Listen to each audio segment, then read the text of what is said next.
سید ولد آدم خیر الانام، اس پہ لاکھوں درود، اس پہ لاکھوں سلام۔ الرحمن الرحیم، الحمدللہ رب العالمین، والصلاة والسلام علی سید الانبیاء والمرسلین، محمد وآلہ واصحابہ اجمعین ومن تبعہم بإحسان الی یوم الدین، اما بعد۔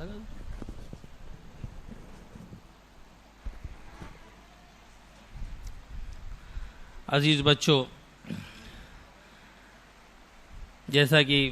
مولانا مصور الاسلام صاحب نے اعلان کیا کہ آج بھی ہمارا خطاب یا ہماری گفتگو، خطاب کہا جائے تو ذرا الگ سی بات ہو جاتی ہے، آدمی تقریر کے موڈ میں آ جاتا ہے، یہ سنتا ہے اور یہ سمجھتا ہے صرف سننے کے لیے کہا جا رہا ہے، اور کہنے والا بھی سنتا ہے، سمجھتا ہے کہ ہم صرف کہنے کے لیے کہہ رہے ہیں۔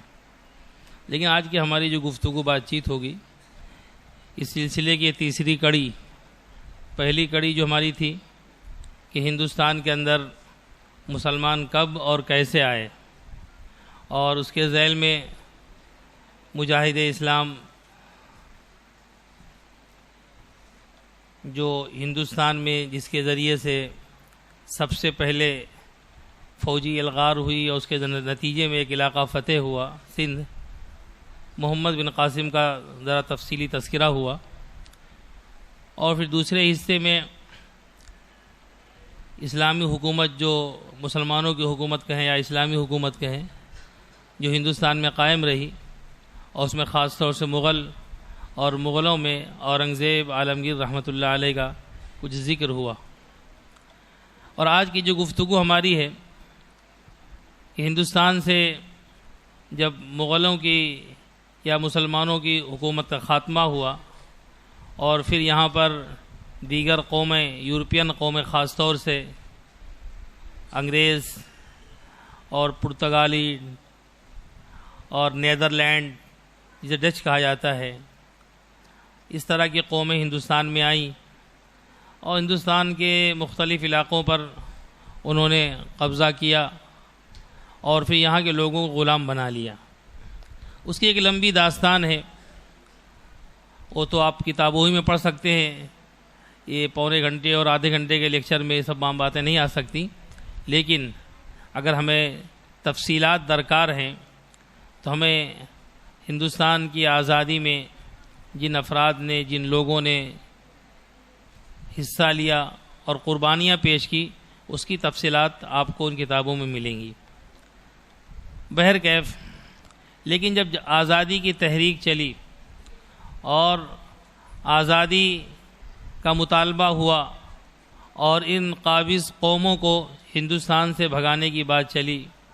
تو اس میں کس کا کردار کتنا تھا اور کیا کس کا حصہ اس میں کتنا تھا، یہ ایک تاریخ کا ایک عجیب المیہ ہے۔ لیکن تاریخ جسے کہتے ہیں، یہ تاریخ کیا چیز ہے، اس کو ذرا آپ غور سے سنیں اس بات کو میری۔ تاریخ ماضی کا وہ آئینہ ہے جس میں انسانی زندگی کا ہر پہلو سچائی اور گہرائی کے ساتھ ابھرتا ہے۔ جس طرح آدمی آئینے کے سامنے کھڑا ہوتا ہے تو جو چیزیں ہوتی ہیں حقیقت اس کو نظر آ جاتی ہیں، یہی کام تاریخ کرتی ہے۔ یعنی اگر آپ اپنی تاریخ نہیں پڑھیں گے اور اپنی تاریخ کو نہیں جانیں گے تو آپ کے پاس سچائی بھی نہیں ہوگی اور سچائی کا کوئی علم نہیں ہوگا۔ اب وہ زندگی کی چاہے جس گوشے میں ہو، چاہے وہ سماجی ہو، سیاسی ہو، اخلاقی ہو، کوئی بھی پہلو زندگی کا ہو، اگر آپ اس کی گہرائی میں اس کی حقیقت کو جاننا چاہتے ہیں تو آپ کو تاریخ کے بارے میں معلومات حاصل کرنا پڑیں گی۔ کہتے ہیں تاریخ یا تاریخ کا کارواں جسے کہا جاتا ہے، یعنی جس طرح قافلے چلتے ہیں، انسانوں کے ٹولیاں اور جماعتیں چلتی ہیں، راستے پہ گزر جاتی ہیں،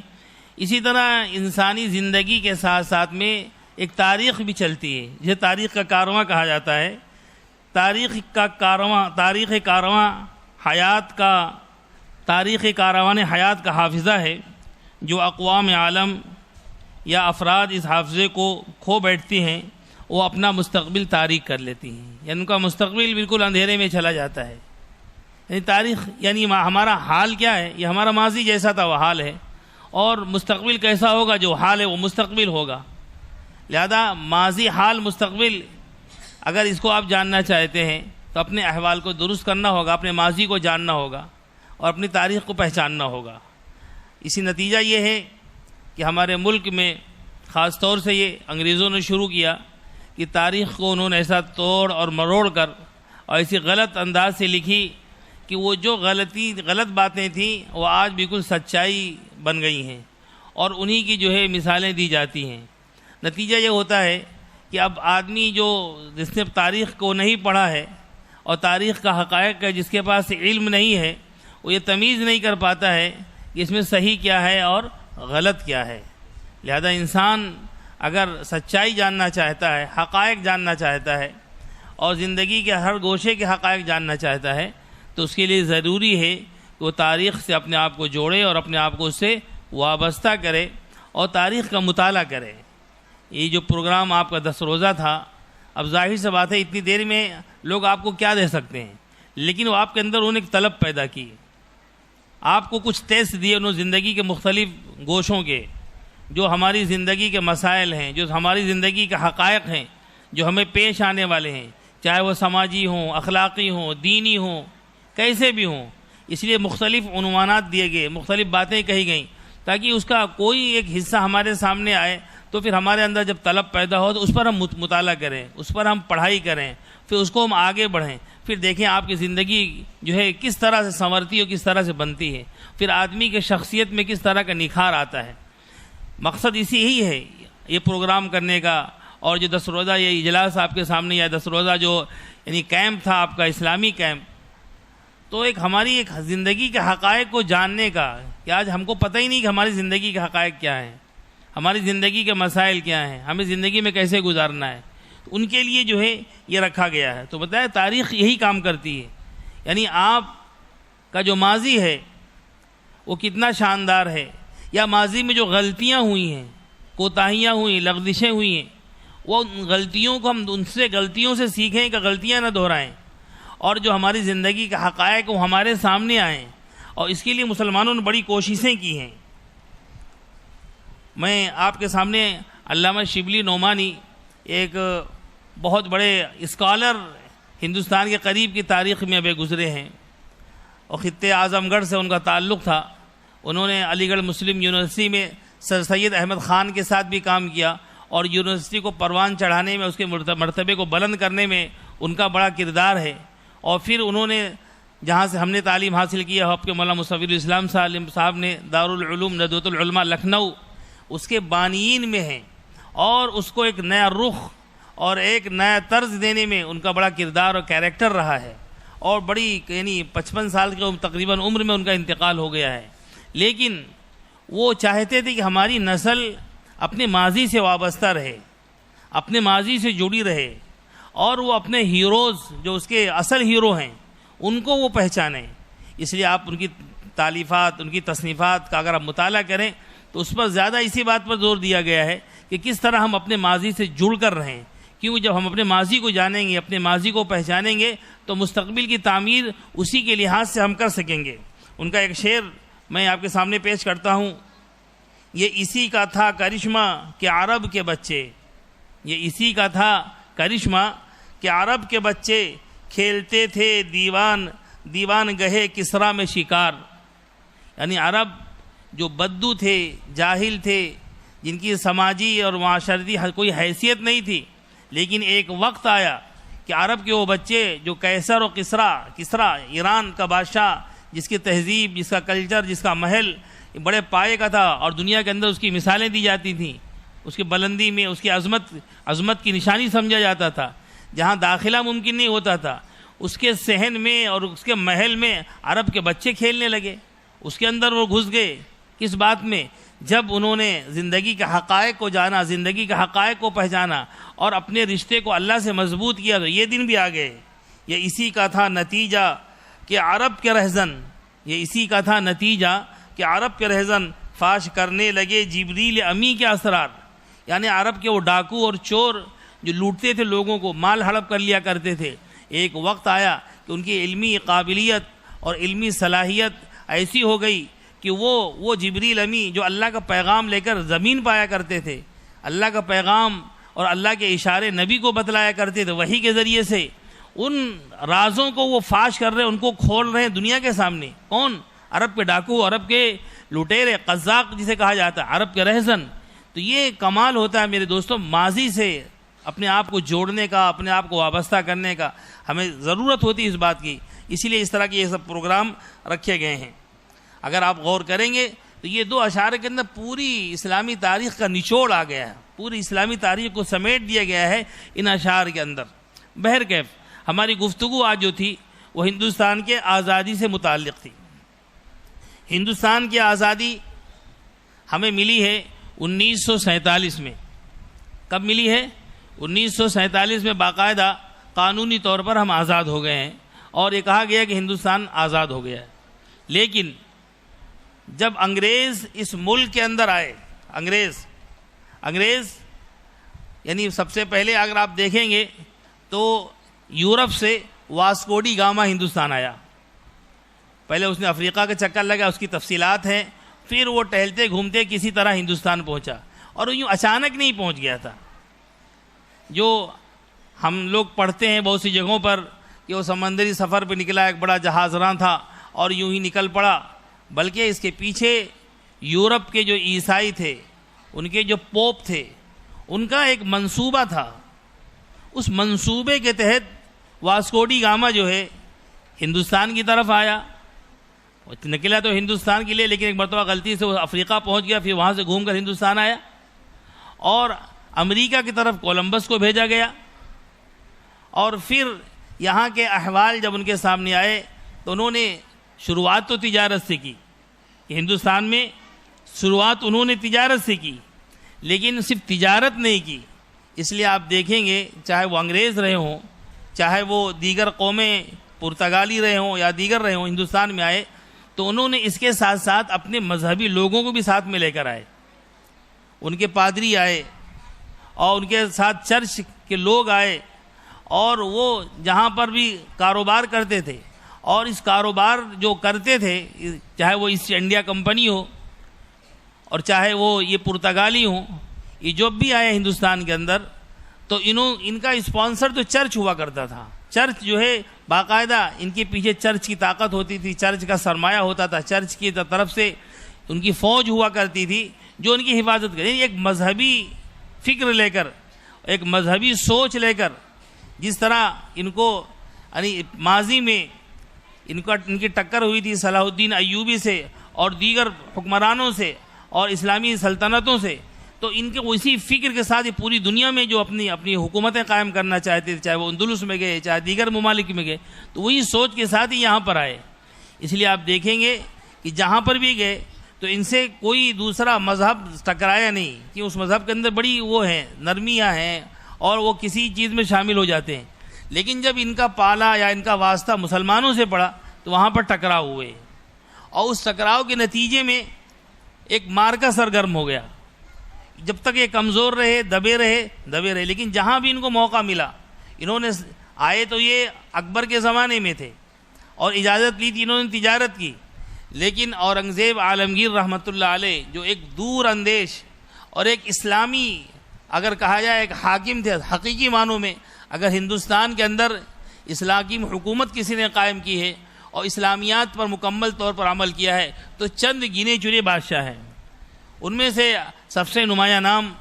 اورنگزیب عالمگیر رحمۃ اللہ کا ہے، شمس الدین التمش کا ہے، غیاث الدین بلبن کا ہے، اور اس طرح کے حکمراں تھے جنہوں نے اسلام کی حکمرانی کی ہے اور اسلام کو نافذ کیا ہے۔ لہذا آپ تاریخ جب پڑھیں گے تو انہی حکمرانوں پر سب سے زیادہ جو ہے لان تان کی گئی، انہی کو سب سے زیادہ گالیاں دی گئیں، انہی کے کردار اور کیریکٹر کو سب سے زیادہ مسخ کیا گیا ہے، تاکہ لوگوں کے دلوں میں ان کی نفرت پیدا ہو جائے۔ مقصد بادشاہ کی نفرت دلوں میں پیدا کرنا نہیں، بلکہ مقصد ان کا اسلام کے خلاف لوگوں کے دلوں میں نفرت پیدا ہو جائے، کیونکہ دیکھو انہوں نے اسلامی اصول اور ضابطوں کو پیدا کیا، اس کی وجہ سے ان کی حکومتیں نہیں چلیں۔ اس لیے جبکہ ہندوستان کے جو کامیاب ترین جو حکمراں گزرے ہیں، مغلیہ دور کے اور اس سے پہلے کے، ان میں سے اگر ایک نمبر پہ کسی کو رکھا جائے تو وہ اورنگزیب عالمگیر رحمۃ اللہ علیہ ہیں. لیکن مورخوں نے، انگریزوں نے اور یہاں کی تاریخ لکھنے والوں نے ایک نمبر پر اکبر کو رکھا ہے. اکبر کو اس لیے رکھا ہے کہ اکبر کا دین سے کوئی تعلق نہیں تھا. اس نے ہندوؤں کے ساتھ شادی کی، ہندوؤں کے ساتھ معاشرت کی، اور اسلام کے خلاف اس نے بہت سارے اقدام اٹھائے. جیسا میں نے اس سے پہلے کہا تھا، اس نے دین اکبری تک کی ایجاد کر دیا. لہذا وہ اکبر کو جو ہے بہت بڑا بنا کر پیش کرتے ہیں. اکبر دا گریٹ کہیں گے، شہنشاہ کہیں گے، اور نہ جانے کیا کیا خطاب اس کو دیں گے. اور آپ دیکھیں گے اس کے اوپر کتنی ناولیں لکھی گئیں، فلمیں بنائی گئیں لوگوں کے درمیان میں اس کے، اور پھر ان فلموں کے ذریعے سے، اس ناولوں کے ذریعے سے ایک خاص کردار اور کیریکٹر کو لوگوں کے دلوں میں دکھایا گیا جس کا اسلام سے کوئی تعلق نہیں. لیکن اورنگزیب عالمگیر رحمۃ اللہ علیہ نے اسلام کی حکمرانی چاہی. لہذا جب انہیں محسوس ہوا یہ اورنگزیب جو اسلام کی شکل کو مسخ کر رہے ہیں اور یہ تجارت کم، یہ اپنی دین کی جو ہے تبلیغ زیادہ کر رہے ہیں، تو پھر انہوں نے ان کے جو بڑے بڑے آفیسز، خاص طور سے انہوں نے سورت میں، آپ کے گجرات میں ایک بڑی کمپنی کھڑی کر دی تھی. اسی طرح کلکتہ اور پٹنہ کے اندر ان کی بڑی بڑی کمپنیاں تھیں. تو اورنگزیب عالمگیر رحمۃ اللہ نے کوٹھیاں چھین لیں، ان کو مسمار کرا دیا اور ان کو بھگا دیا. لیکن پھر یہ معافی تلافی کر کے اور منت سماجت کر کے پھر جو ہے ہندوستان کے اندر انہوں نے اپنی کاروبار کی اجازت چاہی. لیکن کاروبار کی اجازت کے ساتھ ساتھ پھر جب بعد کے جو حکمراں آئے اورنگزیب رحمۃ اللہ علیہ کے بعد، جب ان کے جو خلفاء تھے، ان کے جو جانشین تھے، ان میں آپس میں لڑائیاں ہوئیں، جھگڑے ہوئیں، حکومت کمزور ہونے لگی. اور یہ ان کا باقاعدہ ایک پلان ہوتا تھا کہ ایک کا ساتھ دیتے دوسرے کو لڑاتے، ایک کا ساتھ دیتے دوسرے کے ساتھ میں کھڑے ہو جاتے، تاکہ آپس میں ہی لڑانا شروع کر دیا. اور ان کا ایک خاص جو ہے، اگر آپ کہیں کہ ایک خاص وہ تھا، انداز تھا کہ لڑاؤ اور حکومت کرو، لڑاؤ اور حکومت کرو. بس یہی یہ کام کرتے رہے کہ آپس میں لڑاتے رہے. اور جب مسلم حکمراں زیادہ کمزور ہو گئے تو پھر انہوں نے اپنی حکومت کا اعلان کرنا شروع کر دیا. الگ الگ علاقوں میں رجواڑوں کو، مرہٹوں کو، اور بعض علاقوں میں پھر انہوں نے جو اور دیگر یہاں کے سردار تھے ان کو اپنے ساتھ شامل کیا، اور ان کو جو ہے اپنے ساتھ شامل کر کے جو ہے ان کے پیچھے پڑ گئے. وہ بہرکیف انگریز جب اس ملک پر غالب آ گئے، اور پھر ان کی وہ عجیب داستان ہے. اچھا، ایک بات ذہنوں میں سوال آتا ہے، اور یہ سوال جائز بھی ہے، کہ انگریزوں نے سب سے زیادہ زیادتیاں مسلمانوں کے ساتھ کیوں کی، اور مسلمانوں ہی نے کیوں جو ہے سب سے زیادہ انگریزوں سے لڑنے کا اور ان کا مقابلہ کرنے کی کیوں ٹھان لی. تو ہمارے ذہن میں یہ بات رہے کہ ہندوستان میں جب انگریز آئے تو یہاں پر مسلمانوں کی حکومت تھی، اور انگریزوں نے مسلمانوں سے حکومت چھینی تھی. لہذا انگریز مسلمانوں ہی کو اپنا دشمن سمجھتے تھے. لہذا ان کی جتنی بھی زیادتیاں ہوتی تھیں دیگر اقوام کے مقابلے میں سب سے زیادہ مسلمانوں کے ساتھ میں ہوئی ہیں. ہر موقع، یعنی آزادی کی جنگ کی تو مثال دی جاتی ہے کہ 1857 میں، یعنی جب سراج الدولہ کو شکست ہوئی، یعنی 1757 میں پلاسی کے میدان میں اصل شکست وہیں سے ہوئی تھی. اس سے پہلے سراج الدولہ کے جو نانا تھے، یہ اپنی نانا کا جانشین ہوا تھا، انہوں نے انگریزوں کو شکست دے دی تھی 1754 میں تقریباً انہوں نے. اور اس شکست میں انگریزوں کا جو وہاں پر ایک پورٹ تھا اس کو انہوں نے قبضے میں لے لیا تھا. ان کے وہاں پہ 2 مرکز تھے، ایک فورٹ ولیم اور ایک تھا ڈائمنڈ ہاربر. اس پر جو ہے انگریزوں سے چھین لیا تھا، ڈائمنڈ ہاربر سے بھگا دیا تھا ان کو. اور پھر انگریز جو تھے فورٹ ولیم میں جا کر پناہ گزین ہو گئے تھے، ان کا قلعہ ہے. اور بعد میں فورٹ ولیم کالج بہت مشہور ہوا، اور وہاں سے جو ہے بہت سارے کام ہوئے. وہ ایک الگ گفتگو ہے، وہ کسی اکیڈمک سیشن میں اس پر گفتگو ہوگی. بہرحال تو اس کے جو نانا تھے سراج الدولہ کے، وردی خان، انہوں نے 1754 میں انگریزوں کو شکست دی تھی. اور اس کے بعد پھر جب 1857 میں، اس سے پہلے اور تھوڑی جھڑپیں ہوئیں سراج الدولہ کے ساتھ میں. بڑا مضبوط اور بڑا دل گردے والا آدمی تھا، اور باقاعدہ اسلام کا جانباز سپاہی تھا. 1857 میں اس کی جنگ جب ہوئی تو اس کے ہی ساتھیوں نے جو ہے اس کے ساتھ میں دھوکہ کیا، جس کو آپ بار بار سنتے آئے ہیں کہ مسلمانوں کے ساتھ جو بڑے بڑے جو غدار کہیں آپ، جاسوس کہیں، اس میں سے ایک بڑا نام جو سب کے زبان پر ہے وہ ایک میر جعفر۔ میر جعفر اس نے ہی جو ہے ان کے ساتھ میں غداری کی، لیکن میر جعفر اکیلا نہیں تھا، لیکن آپ تاریخ پڑھیں گے یا لوگوں کے بھاشن تقریریں سنیں گے تو صرف میر جعفر کا نام لیتے ہیں، اس لیے کہ وہ مسلمان تھا، جبکہ اس کے ساتھ ساتھ میں جگت سیٹھ، ولبھ رائے، امیت چند، مانک چند، ان سب نے جو ہے جو بڑے بڑے اس کے حاکم تھے، انہوں سب نے غداریاں کی تھی۔ یہ انہوں نے اندر سے جا کے انگریزوں سے مل گئے تھے، ورنہ انگریز اس سے پار نہیں پا سکتے تھے نواب سراج الدولہ سے، اور ان کو کئی جگہوں پر ان کے دانت وہ کھٹے کر چکا تھا، لیکن انگریزوں نے ان کے درباریوں کو اور ان کے سپہ سالاروں کو اور ان کے وزیروں کو بڑے بڑے تحفے دے کر، لالچیں دے کر، اور ان کو جو ہے ملا لیا اپنے ساتھ میں، اور ان سب نے مل کر جو ہے جو قلعے کے اندر سے کچھ غداریاں ہوئیں، تو بڑی غداریاں ہوئیں، جس کے نتیجے میں نواب سراج الدولہ کو شکست ہوئی، اور پھر وہاں سے انگریزوں کے قدم جمنے لگے، قدم ان کے جمنے لگے۔ اسی لیے جو یہ غداری کی بات آئی تو ایک شعر سن لیں،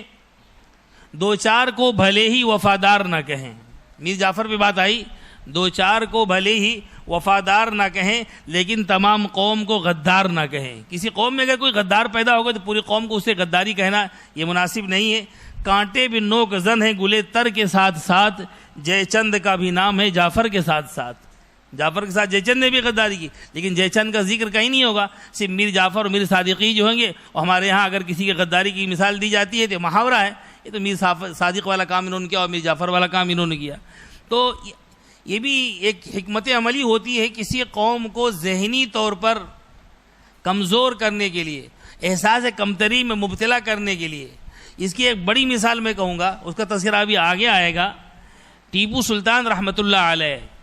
یا میں نے کہا تھا کہ ہندوستان میں چند حکمران جن کی حکومت کو اسلامی حکومت کہا جا سکتا تھا، ان میں سے ایک اورنگزیب رحمۃ اللہ علیہ تھے، اور دوسرا ٹیپو سلطان۔ ٹیپو سلطان کا تذکرہ برائے نام ہوتا ہے، صرف ایک جنگ کے حوالے سے اس کا جو ایک جملہ آخر میں اس نے کہا تھا، اس جملے کے حوالے سے گفتگو ہوتی تھی،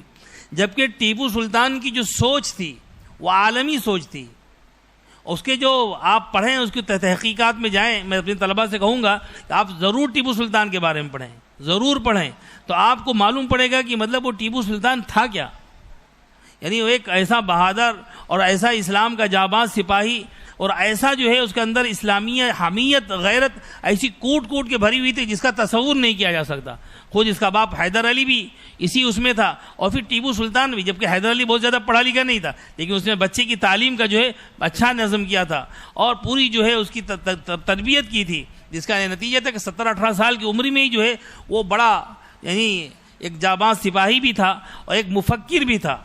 یعنی آپ اس کے کتب خانے میں جب انگریزوں نے اس کے محل پر قبضہ کیا، اس کی لائبریری، ذاتی لائبریری جو انہوں نے تلاشا، اس کی جو لسٹنگ کی گئی ہے، تو آپ دیکھیں کیسی نایاب اور کیسی کتابیں اور کیسی علمی کتابیں ٹیپو سلطان کو ایک مجاہد کے طور پر دیکھیں، لیکن ٹیپو سلطان کی اور بہت ساری خوبیاں ہیں جو اس کی صرف جنگ آزادی میں اس کو بھی اب لوگوں نے مسخ کرنا شروع کر، ایسا مسخ کیا جا رہا ہے کہ اس کو ایک خاص علاقے کا ایک تھوڑا سا مطلب بتایا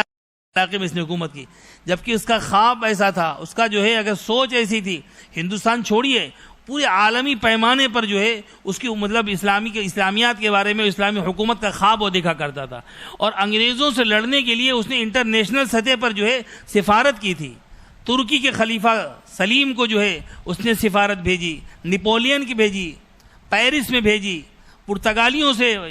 جو ہے اس نے جو ہے رابطے قائم کیے کہ انگریزوں کو کہ یہ انگریز سب سے بڑے دشمن ہیں، بڑے مکار اور عیار ہیں، یہ سب ایک کے دشمن ہیں، لہذا ان سے مقابلہ کرنے کے لیے ہم سب کو آگے آنا چاہیے۔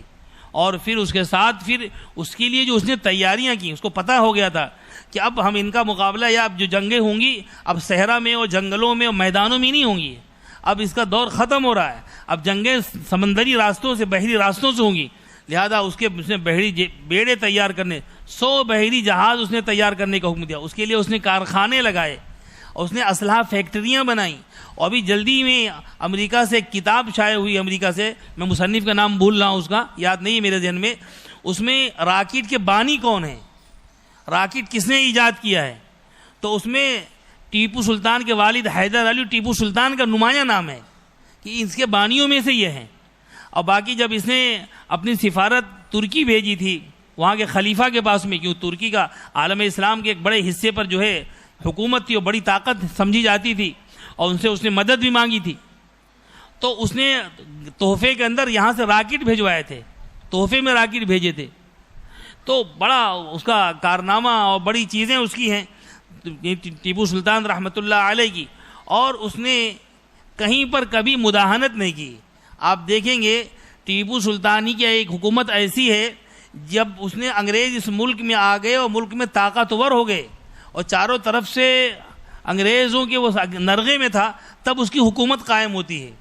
اور اسی کے نرغے ہی کے درمیان اس کی حکومت کا خاتمہ ہو جاتا ہے. لیکن وہ کبھی مصالحت کے لیے آمادہ نہیں ہوتا. ایک موقع پر اسے مصالحت کرنی پڑی، ایک جنگ کے موقع پر، اور مجبور ہو گیا تھا اس نے اپنے سرداروں کی وجہ سے، اپنی فوجیوں کی وجہ سے، اور اس کے جو عملہ تھا ان کی وجہ سے. اور وہ جنگ کا جو یعنی مصالحت کا جو فارمولہ تھا عجیب غریب تھا. کئی کروڑ روپے ٹیپو سلطان کو دینے پڑے، اور اپنے 2 شہزادے 2 بچوں کو اس نے ان کے سامنے رکھنا پڑا. جب تک معاہدے کی تکمیل نہیں ہو جائے گی، ٹیپو سلطان کے 2 لڑکے ہمارے پاس، 2 شہزادے انگریزوں کے قبضے میں رہے مجبور ہو کر. لیکن باہر میں آخر میں آپ دیکھیں گے کہ اس نے آخر میں کسی طریقے سے مصالحت نہیں قبول کی، بلکہ مر جانا اس نے گوارا کیا، شہید ہو جانا گوارا کیا، لیکن ان کی کسی طرح کے انگریزوں کے ساتھ مصالحت کو اس نے قبول نہیں کیا. وجہ اس کی یہ تھی کہ اسلام جس طرح کی آزادی کا مطالبہ کرتا ہے، اور اسلام انسان کو جس طرح کی حمیت اور غیرت عطا کرتا ہے، اور اسلام کی نقطہ نظر سے یا اسلامی فلسفے کے مطابق شہید کا جو بلند مقام و مرتبہ ہے، وہ انسان ہر مسلمان کے دل میں ہمیشہ وہ یہ کروٹیں لیتا رہتا ہے، اور وہ چاہتا ہے کہ کب اس کو موقع ملے اور اپنی جان کو اللہ کے حوالے کر دے، اپنی جان کو جو ہے اللہ کی راہ میں قربان کر دے. تو ٹیپو سلطان شہید نے مر جانا گوارا کیا ہے. اس لیے اس کا جملہ بہت مشہور ہے کہ گیدڑ کی 100 سالہ زندگی سے شیر کی ایک دن کی زندگی بہتر ہے. ہندوستان کے کتنے بڑے بڑے رجواڑے، کتنے بڑے، یعنی اس کے بغل میں نظام جیسا ایک کتنی بڑی ریاست تھی، اس نے خود انگریزوں سے مصالحت کی، جبکہ مرہٹوں کو اس نے شکست دی کئی میدان میں، لیکن انگریزوں سے مقابلہ کرنے کے لیے اس نے مرہٹوں سے مصالحت کی، نظام کو خط لکھا، اور جو ہے اس سے مصالحت کی کوشش کی، آؤ ہم دو مل جل کر جو ہے مقابلہ کریں گے انگریزوں کا، اور اس کے بعد پھر ہمارے معاملات ہم طے کر لیں گے، لیکن پہلے انگریز ہمارے سامنے ہیں. اس لیے مولانا علی میاں صاحب نور اللہ مرقدہ نے تحریر کیا ہے ایک جگہ پر. یہ بہت بڑے مفکر ہندوستان کے گزرے ہیں ابھی جلدی ہی میں، 2000 میں ان کا انتقال ہوا ہے، 1999 میں. بہت عالم اسلام کے ایک بڑے مفکر اور بڑے عالم ہیں، ان کی کتابیں بہت ساری ہیں، اور ٹیپو سلطان پر ان کام کروایا باقاعدہ. مولانا الیاس ندوی بھٹکلی کی کتاب ہے ٹیپو سلطان، جو انہوں نے بہت بڑی مارکۃ الآراء کتاب ہے، پڑھنا چاہیے ہمیں، جو اتنی تفصیلات اور دیگر کتابوں میں آپ کو نہیں ملیں گی ٹیپو سلطان کے تعلق سے. الیاس بھٹکلی ندوی کی وہ کتاب ہے، آپ لگے تو اس کا نام نوٹ کر لیں، ٹیپو سلطان. وہ لکھنؤ سے بھی چھپی ہے، میرے خیال سے بھٹکل سے بھی چھپی ہے، کئی جگہوں سے اور بہت سارے مکتبوں سے چھپی ہے. وہ کہہ رہے تھے کہ ہندوستان میں اگر کوئی بادشاہ، کوئی حکمراں اور کوئی مجاہد آزادی تھا جس نے انگریزوں کے خطرے کو سب سے پہلے محسوس کیا، تو وہ ٹیپو سلطان تھا، اور پھر اس نے ان سے لڑنے کے لیے بھرپور تیاری کی. اس لیے انگریز اس سے کبھی پار نہیں پا سکے. اس کے مرنے کے بعد جب اس کے قبر پہ گئے تو اس نے یہی کہا اب ہندوستان ہمارا ہے، اور حقیقت یہی ہوئی کہ اس کے مرنے کے بعد پھر آہستہ آہستہ پورے ملک پر انگریزوں کا قبضہ ہو گیا. بہرحال ہمارے پاس وقت بہت کم تھا، تو میں نے چند باتیں آپ کے سامنے عرض کی، اور پھر اس میں ایک دوسرا کردار ٹیپو سلطان کے ساتھ ساتھ میں ملک کی آزادی میں تمام لوگوں نے حصہ لیا ہے، اس سے کسی کو انکار نہیں ہے، لیکن اس میں سب سے زیادہ حصہ مسلمانوں کا ہے، اور مسلمانوں میں علماء کا ہے. کیوں کہ مسلمانوں کے ہاتھ سے حکومت گئی تھی، اور علماء ہی نے انگریزوں سے جنگ کرنے کے لیے جہاد کا فتویٰ دیا تھا. یہ ملک دار الحرب بن گیا ہے، اب یہاں پر ہمیں جنگ کرنا ہے. یعنی جس طرح ہم پر نماز فرض ہے، اسی طرح ہم پر انگریزوں سے جہاد فرض ہے، اور ایک مذہبی جنگ تھی. ظاہر سی بات اس کے لیے علماء نے اس کے لیے بڑی بڑی قربانیاں پیش کی. اس لیے آپ دیکھیں گے تاریخ میں کہ انگریزوں نے اگر کسی کے ساتھ سب سے زیادہ ظلم کیا ہے، زیادتیاں کی ہیں، تو علماء کرام ہیں، مدارس کے لوگ ہیں. اور اس میں ایک خاص، چونکہ آج ہمارے یہاں بھی بات چل پڑی ہے کچھ خاص لوگوں کا جنگ آزادی میں تذکرہ ہوتا ہے اور 1857 سے شروع کی جاتی ہے اور مشرقی ہندوستان خاص طور دلی اور اطراف کے کچھ علاقوں کو علماء کا تذکرہ ہوتا ہے اور اس کے بعد بلا دیا جاتا ہے. نہیں، ایسا نہیں ہے. اگر آپ دیکھیں گے تو ہمارا ساؤتھ کا جو علاقہ ہے، ساؤتھ ادھر یعنی کیرلا، مڈراس، یہ سب جو علاقے ہیں، یہاں کے علماء نے بھی بڑی بڑی قربانیاں دی. یہاں پر جو دیگر قومیں آئیں، آپ تاریخ پڑھیں گے تو آپ کے رونگٹے کھڑے ہو جائیں گے. کیسی زیادتیاں کرتے تھے مسلمانوں کے ساتھ میں، ان کی مسجدوں کو مسمار کر دیتے تھے، ان کی عورتوں کو غلام بناتے تھے. اور لیکن علماء جو ہے ہمیشہ ان کے سامنے کھڑے ہو جاتے تھے، اس لیے کہ آپ دیکھیں گے کہ عیسائیوں نے اگر بہت زیادہ کام کیا تو اسی علاقوں میں کیا ہے. ان کے چرچ وہاں ملیں گے، بڑی آبادیاں عیسائیوں کے ملیں گی کہ انہوں نے بڑی تعداد میں لوگوں کو اپنے مذہب سے جوڑ دیا. تو علماء اس حقیقت کو بھی سمجھتے تھے کہ ہمارے لوگوں میں، قوم میں ارتداد پھیل رہا ہے، لوگ مرتد ہو رہے ہیں، اسلام سے دور ہو رہے ہیں. تو وہ ان کے پادریوں سے مناظرے کرتے، ان سے جو ہے مقابلہ کرتے، یعنی علمی طور پر بھی. اور جب جنگ کی بات آتی تو میدان جنگ میں بھی علماء ان کے ساتھ جو ہے سامنے آ کر کھڑے ہو جاتے اور ان سے جہاد کرتے. انہی ناموں میں سے ایک نام سید احمد شہید رحمۃ اللہ علیہ کا ہے، جنہوں نے بہت پہلے، جن کا جنگ آزادی میں تذکرہ نہیں کیا جاتا، جبکہ در حقیقت جنگ آزادی میں ان کا، بلکہ آزادی کی جنگ میں روح پھونکنے کا جو کام کیا ہے سید احمد شہید رحمۃ اللہ علیہ نے کیا ہے. کہ انہوں نے باقاعدہ سرحد کے علاقے میں ایک فوج اکٹھا کی اور راجہ رنجیت سنگھ جو پنجاب کا جو ہے راجہ تھا، اور اس نے ایک تو مسلمانوں بڑی زیادتیاں بھی کی تھی، پھر بھی انہوں نے اس سے کہا تھا کہ انگریزوں سے مقابلہ کرنے کے لیے تم ہمارے ساتھ آ جاؤ، ہم مل کر انگریزوں کو اس ملک سے بھگائیں گے، اس کے بعد پھر ہم اپنے معاملے طے کر لیں گے. لیکن چونکہ وہ انگریزوں کے بعد گزار تھا، انگریزوں کا پٹھو تھا، لہذا اس نے خود انہی کے اوپر حملہ کر دیا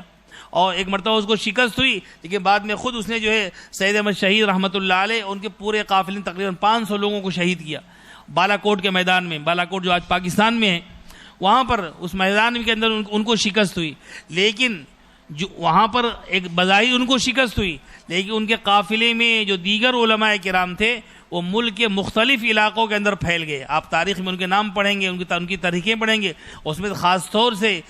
کچھ علاقوں کے نام جو آتا ہے، علماء صادق پور جو بہار میں پڑتا ہے، وہاں کے علماء، ان کے خلفاء ملک کے دیگر علاقوں کے اندر وہ پھیل گئے اور آزادی کی جنگ میں لوگ شریک ہو گئے. لہذا آپ دیکھیں گے کہ آخر وقت میں جب انگریز دلی پر مکمل طور پر قابض ہو گئے، وہاں پر جو ہے کٹ پتلی حکومت تھی جو قلعے کے اندر ہی سے محدود تھی، اور پھر بعد میں وہ بھی انہوں نے چھین لیا اور بہادر شاہ ظفر کو یہاں سے جلا وطن کر دیا. پھر ان کے شہزادوں کے ساتھ جو معاملہ کیا اور دیگر بادشاہوں کے جو ساتھ معاملہ کیا وہ الگ.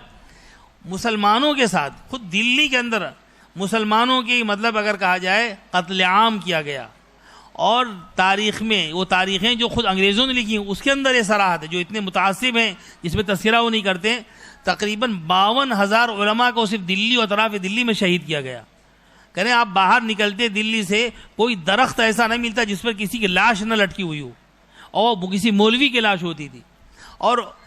طریقہ کار یہ ہوتا، اس کو ہاتھی پر بیٹھاتے اور ایک پھندا ڈالتے اور پھندے کو درخت میں لٹکا دیتے، ہاتھی کو آگے بڑھا دیتے، پھر اسی میں لٹک جاتے. کبھی وہ گولیوں سے بھون دیتے، کبھی ان کو جو ہے جو توپ ہوتے ہیں توپ کے دہانوں میں باندھ دیتے، گولا چھوڑ دیتے، چتھڑے اڑ جاتے.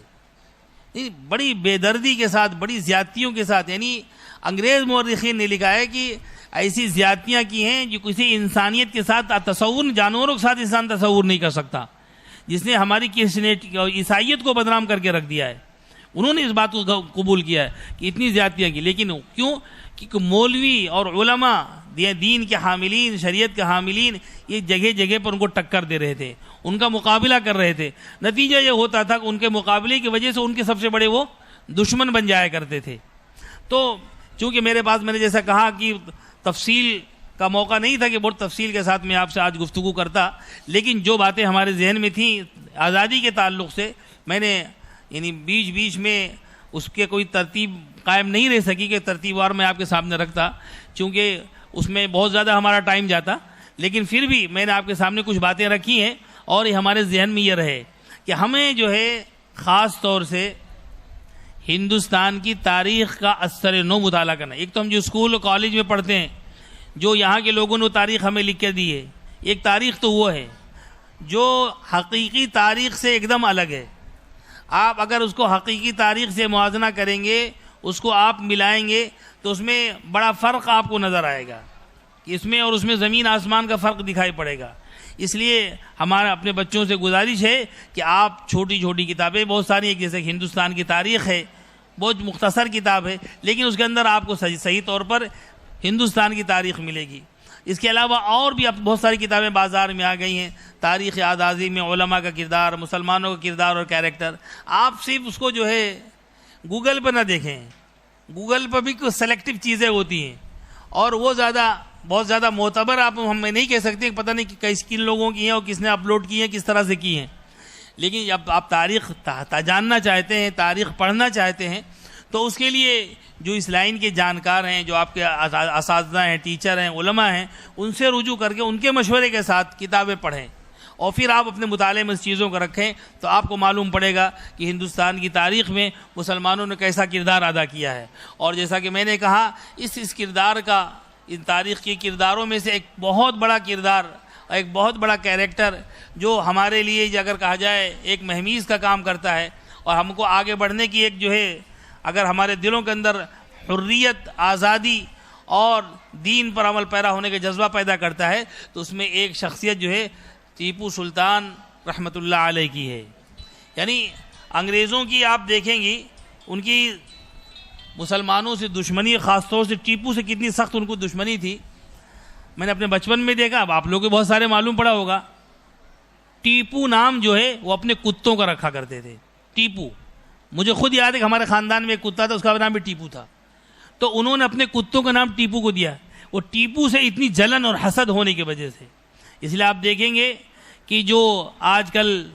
ڈھول تاشے باجے بجاتے ہیں، یا ہوٹلوں کے اوپر آپ دیکھیں گے جو آپ کو سامنے ہوٹل میں چوکیدار کھڑا کرتے ہیں، ان کا جو لباس ہے وہ ہندوستان کے بادشاہوں کا جیسا لباس ہے۔ وہ صرف ذلیل کرنے کے لیے کہ تمہاری جگہ یہ تھی، وہ انہوں نے اپنے وہ لباس ان کو پہنائے، اپنے جو ہے یعنی مسلمانوں کے دلوں میں اور اسلامی شاعر کے حقارت کو لوگوں کے دلوں میں ڈالنے کے لیے بادشاہوں کو بالکل جو ہے، جو بڑے بڑے بادشاہ جن سے دنیا کانپتی تھی اور جنہوں نے بڑے کارنامے انجام دیے، جنہوں نے ہندوستان کے اندر اگر آپ دیکھیں جو کچھ آپ کو اگر کچھ نظر آ رہا ہے، یہ مسلمانوں کے دین ہے۔ انہوں نے اگر سختی کی ہوتی، جیسا کہ آج چند دنوں کے بعد حکومت آ گئی، اتنی شدت کے ساتھ میں اپنے مذہب کا پرچار کر رہے ہیں اور دوسرے مذاہب پہ مظالم ڈال رہے ہیں، مسلمانوں نے یہاں پر تقریباً 800 سال حکومت کی۔ ایک آدمی نہیں بچتا 8 سال میں کہاں چلا جاتا اگر وہ اپنے پاور کا، اپنی طاقت کا استعمال کرتے۔ لیکن نہ اسلام اس کی اجازت دیتا ہے اور نہ مسلمانوں نے اس طریقے کو اپنایا ہے۔ انہوں نے محبت، رواداری کا پیغام عام کیا ہے، اور ہمیں بھی اپنے دلوں میں دیگر مذاہب کے لوگوں کے لیے جگہ ہونی چاہیے، محبت ہونی چاہیے، ہمیں کسی سے نفرت نہیں ہونی چاہیے۔ نفرت آدمی کے کیریکٹر سے، جو غلط کام ہوتے ہیں اس سے ہونے چاہیے، کسی انسان سے نہیں ہونا چاہیے۔ تو ہم یہ نہیں کہتے آپ یہاں، لیکن یہ بات بھی ہمیں معلوم رہنی چاہیے کہ ہمارا جو مذہب ہے، ہماری جو ویلوز ہیں، ہماری جو اچھی چیزیں ہیں اور ہمارے جو ہیروز ہیں، وہ ہماری نگاہوں کے سامنے ہونی چاہیے۔ وہ اچھی ویلوز کو جو ہے ہمیں اپنی زندگی کے اندر جگہ دینا چاہیے اور اس کے مطابق جو ہے اپنی زندگی کے آگے کو، یعنی جو مستقبل ہے، اسے طے کرنا چاہیے۔ اور جیسا کہ میں نے شروع کہا کہ ماضی جو ہوتا ہے وہ ہمارا ایک طریقے سے مستقبل بنے گا، کیونکہ ماضی کو دیکھ کر اگر ہم اپنا حال اچھا کریں گے تو وہی ہمارا مستقبل بن جائے گا، اور اسی کا نام تاریخ، یہی آگے چل کے ایک تاریخ بن جائے گی۔ اللہ ہم سب کو نیک عمل کی توفیق عطا فرمائے۔ وآخر دعوانا ان الحمدللہ رب العالمین۔